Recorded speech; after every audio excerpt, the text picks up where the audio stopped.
नाशिक महानगरपालिका निवडणूक 2026च्या पार्श्वभूमीवर प्रभाग क्रमांक 21 मध्ये निवडणुकीची रंगत चांगलीच वाढली असून अनुसूचित जाती महिला प्रवर्ग वर्गातून उमेदवार अवंतिका प्रमोद वाघ या मतदारांच्या विषय चर्चेचा विषय ठरत आहे। प्रभागाच्या विकासासाठी आपल्या हक्काची माणसं स्पष्ट या भूमिकेसह त्या निवडणूक रिंगणात उतरल्या असून पुस्तक या निवडणूक चिन्हावर त्या मतदारांकडे मतदानाचा जोगा मागत आहे। सामान्य जनतेशी थेट संवाद, महिला सक्षमीकरण, मूलभूत नागरी सुविधा, स्वच्छता, पाणी पुरवठा, रस्ते व सामाजिक न्याय या मुद्द्यावर अवंतिका वाघ यांचा प्रचार केंद्रित असल्याचे पाहायला मिळते। या प्रसंगी जोरदारपणे प्रचार रॅली काढण्यात आली। हा प्रचार दौऱ्याची सुरुवात माणिकनगर भालेराव माळा या मार्गाने करण्यात आला।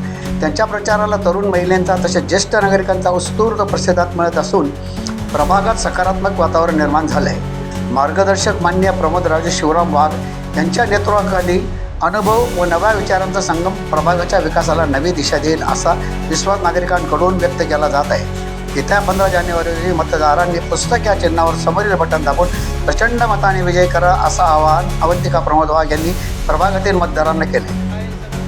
पण यंदा अपक्ष म्हणून उमेदवार माझी बहीण उमेदवारी करते आणि तुम्ही सगळेच आमचा पक्ष आहे। आम्ही तुमच्यावर विश्वास टाकतोय आणि आमची निशाणी पुस्तक आहे।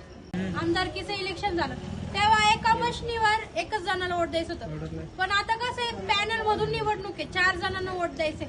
तर काही म्हणजे जे वयस्कर आहेत त्यांना वाटत कारण एकाच्या 4 जणांनाच देऊन टाकू, तशाने ते मतदानची मोजणी पण होणार नाही आणि आपलं मतदान वाया जाईल। एका याच्यातून एकच जणाला मतदान करायचंय। तुम्ही 1 नंबरला करा, 2 नंबरला करा, तुमची चॉईस आहे। आता तुम्हाला कोणाला योग्य उमेदवार निवडायचे, जोपर्यंत तुम्ही बटन दाबत नाही तोपर्यंत तुमचं मतदान होणार नाही। 4 मशीन राहील, त्याच्यातून 4 प्रत्येक याच्याने जोपर्यंत असा आवाज येत नाही तोपर्यंत हलायचं नाही। 4 मशीन चेक करून घ्यायचं, हो बजर वाजल तोपर्यंत आपलं मतदान क्लिअर होणार राहील। आणि जर असं तुम्हाला वाटत असेल अरे नगरसेवक येऊन गेले हे काय आश्वासन देत आहे, असं नाहीये। आम्ही अर्ध्या रात्री सुद्धा उभं राहू, कारण माझा भाऊ प्रत्येक गोष्ट बघत आले। मी माझ्या म्हणजे लहानपणापासून जे दुसऱ्यांवर होऊन गेले ना ते आमच्यावरती पण होऊन गेले, पण आपल्याला काय वाटतं नाही आमच्या येणाऱ्या पिढीवर आम्हाला ते बघायचं नाही, त्याच्यामुळे आम्ही हे पाऊल उचललंय। योग्य उमेदवाराला तुम्ही संधी द्या मावशी।